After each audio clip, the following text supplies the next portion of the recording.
Bonjour à toutes et à tous, c'est Alec et j'espère que vous allez bien.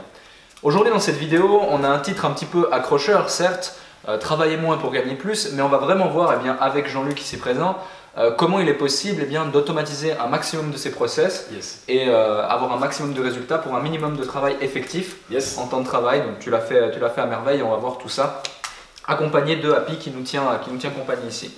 Donc, salut Jean-Luc. Salut Alec. Salut à tous. Salut à tous et merci d'être là. Avec plaisir.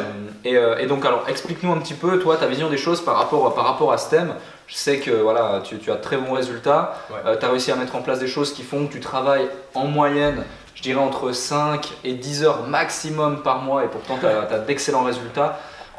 Et en fait c'est tout simplement une stratégie, c'est grâce justement à un service qui est bien roulé, tout un système qui fait que voilà, tout est mis bout à bout pour que cela fonctionne. Tu as automatisé, tu délègues beaucoup également. Tu travailles intelligemment lorsque tu travailles, c'est pas souvent mais quand tu te réveilles c'est bien. Donc explique un petit peu aux gens qui souhaiteraient, qui se disent peut-être, tu sais, qui ont des études mais qui ont envie de passer à l'action ou qui ont déjà d'autres emplois et autres et qui se disent comment faire pour pouvoir gagner sa vie sans trop non plus… Je pense que le mieux c'est un peu de schématiser le truc, comme ça les gens ils vont se dire ouais, en fait oui effectivement c'est peut-être possible, parce que là peut-être que de prime abord vous dites qu'est-ce qu'ils racontent les deux gugus là, mais c'est n'importe quoi. Mais pourtant, c'est bien vrai. Dites-vous bien, un patron, quand il délègue, ce sont généralement ses employés qui travaillent et lui, il reste là en faisant une veille et il a un rôle de décisionnaire plus qu'autre chose, très souvent en tout cas. Et on le voit bien, plus on monte en hiérarchie et en fin de compte, moins on a de travail et plus on délègue. Très souvent, en tout cas, c'est comme ça. Je sais qu'il va y avoir des contre-exemples, des thèses, antithèses, on peut en faire. Mais là, ce que je vais vous dire, c'est que sur Internet, ce qui est bien, c'est qu'on n'a pas besoin d'employés pour pouvoir déléguer toutes ces tâches. On a ce qui s'appelle l'automatisation. Et ça, mamma mia, ça c'est canon. Et un exemple tout bête, mais vous avez un site Internet, ok? Vous misez sur Google. Supposons que, je ne sais pas, c'est sur les aftes, comment traiter les aftes. Voilà, et ben vous avez juste à proposer un petit e-book à, j'en sais rien, 39 €. Et attention, c'est fictif, c'est pour illustrer, mais comme ça vous allez comprendre. Vous avez un e-book, 39 €, les gens viennent, ok, vous êtes placé sur comment traiter un aft, par exemple, ce genre de truc. Supposons que j'en sais rien, vous avez 10 000 visites dans le mois. Va sur les 10 000, si vous avez fait un tunnel de vente, donc tout est automatisé et automatisable, et va sur les 10 000, peut-être qu'il y en a quoi, j'en sais rien, peut-être 10, 50, 100 qui ont acheté, supposons qu'il y en ait 100, ok. Ça vous fait 100 fois 39 €. Voilà. Et donc vous gagnez plus qu'un ingénieur à avoir automatisé ça parce que vous n'avez rien à faire. Quelqu'un va sur votre site, l'e-book il est déjà fait, vous avez travaillé en amont. Donc ça par contre c'est sûr, en amont il va falloir bosser les gars. Voilà, je vous le dis. Mais en aval par contre c'est top parce que voilà, tout est mis en place. Quelqu'un va sur votre site, il est intéressé, il rentre dans le tunnel de vente, il achète l'e-book est envoyé directement et de façon automatique par mail. Voilà. Basta. Ouais, parfait. Ok, et il y a un élément que tu soulignes et qui est extrêmement important, c'est que de toute façon, il y a un moment donné, on doit se sortir les doigts, si je veux parler vulgairement. On doit de toute façon à un moment passer à l'action, vraiment travailler, bûcher, aller au charbon comme on dit, accumuler plusieurs heures de travail et synthétiser l'information, ne serait-ce que pour la mise en place d'un e-book par exemple, mais ça c'est un exemple parmi tant d'autres. Après bien sûr, une fois qu'on va commercialiser, monétiser ses connaissances, ses compétences dans ce sens-là, qui est plus, je dirais, une sorte de consulting automatisé, voire même de l'infoproduit directement, il y a une charge de travail conséquente au départ, donc quelle que soit l'activité. Donc c'est vrai que des fois je vois certaines questions ou autres qui me disent j'aimerais gagner très bien ma vie mais en bossant que 2 ou 3 heures. Au départ de toute façon il faut se faire une raison. C'est impossible au départ. Ça va pas être possible. Il va falloir cravacher les amis. Non franchement je me rappelle, quand j'ai commencé mes sources de revenus passives, j'entends vraiment passives, ok, je faisais 15 heures par jour. 15 heures. Je me rappelle, ça avait détruit ma relation de couple à l'époque. Mais vraiment, c'était un truc, j'avais plus de vie de famille, quoi que ce soit. Même avec les amis. Et en plus, il n'arrivait pas à comprendre pourquoi je faisais ça, parce qu'en plus ça décollait pas, ça a mis du temps, je visais beaucoup sur le SEO, sur certaines niches, etc. Donc il y avait tout ça qui fait que, mais c'est vrai que maintenant je suis connu entre guillemets dans le milieu pour être la personne, je crois, qui travaille le moins mais qui rapporte le plus de rente possible. Et ça, je pense que peut en témoigner Alec, peut en témoigner Léo, Yannick, Seb et tous les autres, enfin tout le monde dans le milieu. À chaque fois quand je viens, ils me font mais t'as pas un truc à faire? Et je suis toujours là, enfin non. Et c'est pour ça que d'ailleurs maintenant je donne beaucoup de cours en école, etc. Que je fais de plus en plus de consulting.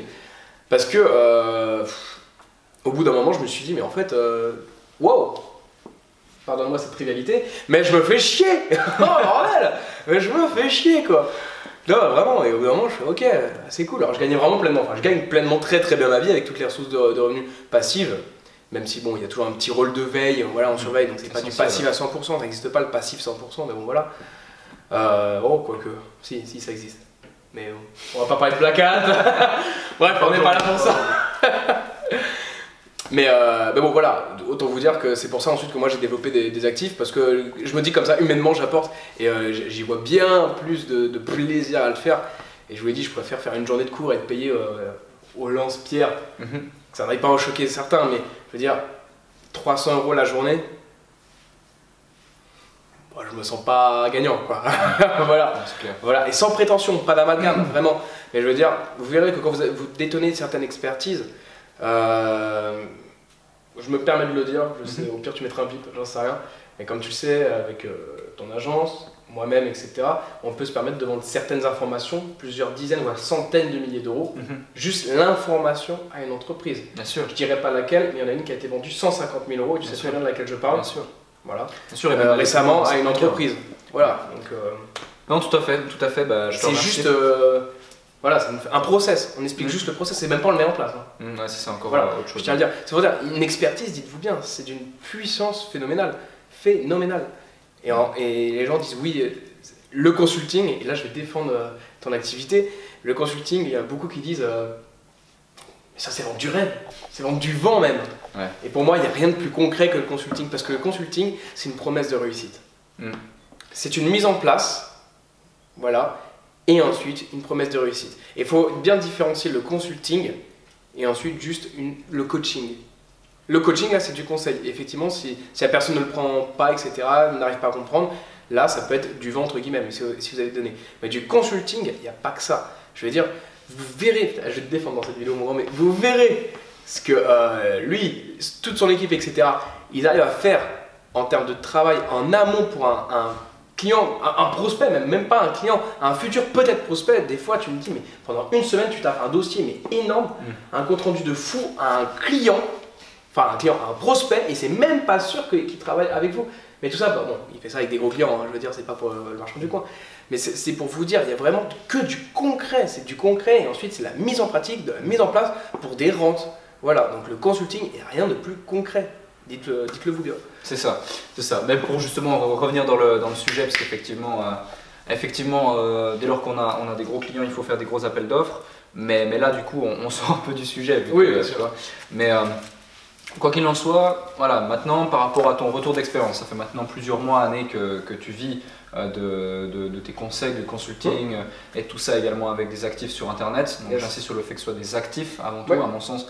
Dès lors que l'on met un actif en place, que ce soit dans l'immobilier, dans une entreprise ou autre, ça va vous demander, je pense, soit du temps, soit de l'argent lors de la mise en place. Mais ensuite, vous récoltez les fruits. Bah là, vous voyez la chose un petit peu pareil par rapport en tout cas à ce que toi tu as mis en place et ce que tu exerces encore aujourd'hui.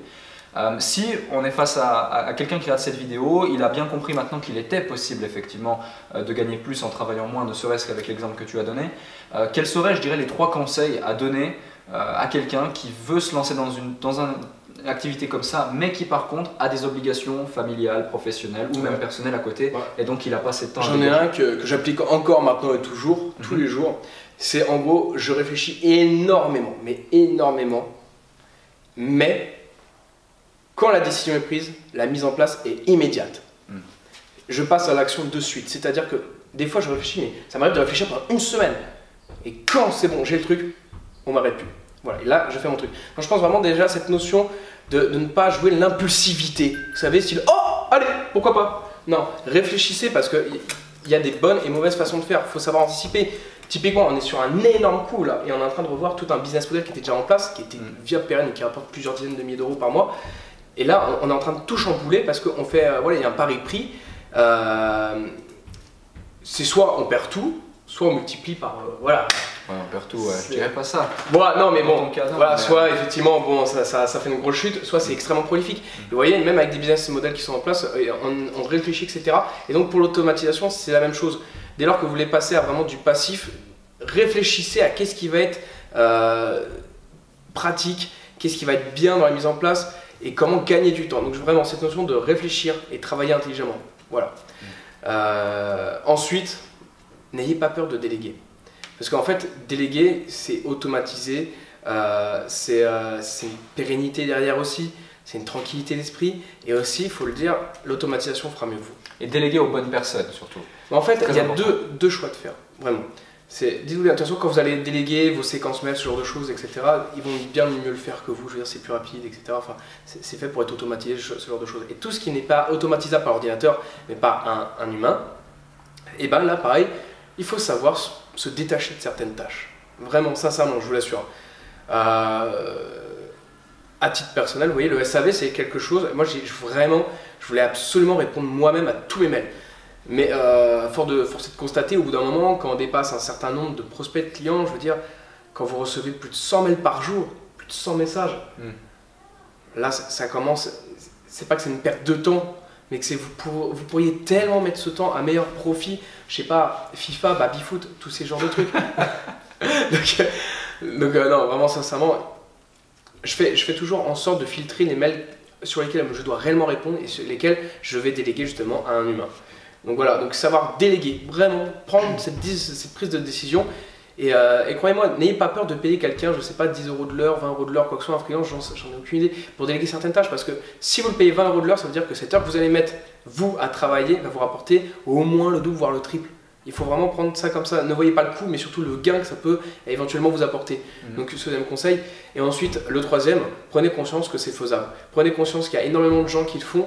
Alors ça m'énerve parce qu'en exemple, j'ai énormément de Black Hat qui me viennent en tête. Et en tout ce qui est pérenne, c'est ce que j'ai dit, par exemple Playbook, sinon l'affiliation, tout bête. Mais avec YouTube, je sais pas, quand on recommande un produit, etc. Alors, le plus souvent, les youtubeurs, c'est ce qu'ils font. Vous savez, les gros youtubeurs, ils essayent de monétiser avec Amazon, avec le cookie Amazon qui dure 24 heures, etc. Ça, ils ont rien à faire, mis à part mettre le lien et puis voilà, basta.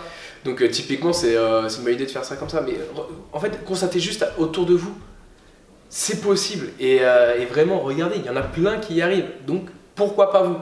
Ensuite, je me permets un quatrième conseil. Après la prise de conscience, l'action. Voilà. C'est l'action qui passe aussi par se former. Voilà. Se former. Pour cela, j'ai 2 personnes que je peux vous recommander. Les yeux fermés, vraiment. Ce sont Kevin Baudin, qui lui est très bon dans tout ce qui est création de sites de niche, affilié Amazon, et Maximilien Labadie, qui lui est très bon dans tout ce qui est source de revenus passifs avec lequel on mise sur le SEO. Les deux sont très bons dans les 2 domaines. Ensuite, ils ont chacun leur spécialité, mais ils s'y connaissent très bien et ils échangent de toute façon eux-mêmes à chaque fois. Donc, j'ai pas un ou l'autre à vous conseiller plus. Voilà, les deux sont très bien. Maximilien Labadie, Kevin Baudin. Voilà, ils sont malheureusement trop peu connus et pourtant ils font un travail d'exception. Donc, je vous invite vraiment à aller les voir. Tu vois, je les connaissais même pas. Et ben, Maximilien Labadie, ça me dit quelque chose. Ouais. Ok, bah je te remercie pour ces précieux conseils. Je pense que l'audience saura être réceptive à cela. C'est cadeau. Donc voilà, bah écoutez, j'espère que cette vidéo vous a plu, qu'elle vous permettra de comprendre en tout cas que c'est possible.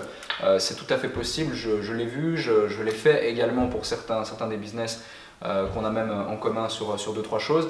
Donc voilà ce qu'il en est, et si cette vidéo vous a plu, abonnez-vous à la chaîne YouTube, mettez un pouce bleu en bas de la vidéo et posez vos questions en commentaire, comme ça notre ami Jean-Luc, ça le fera un petit peu bosser.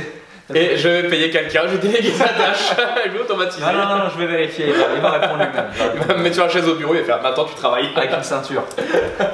Allez, à très bientôt, merci. Ciao les amis.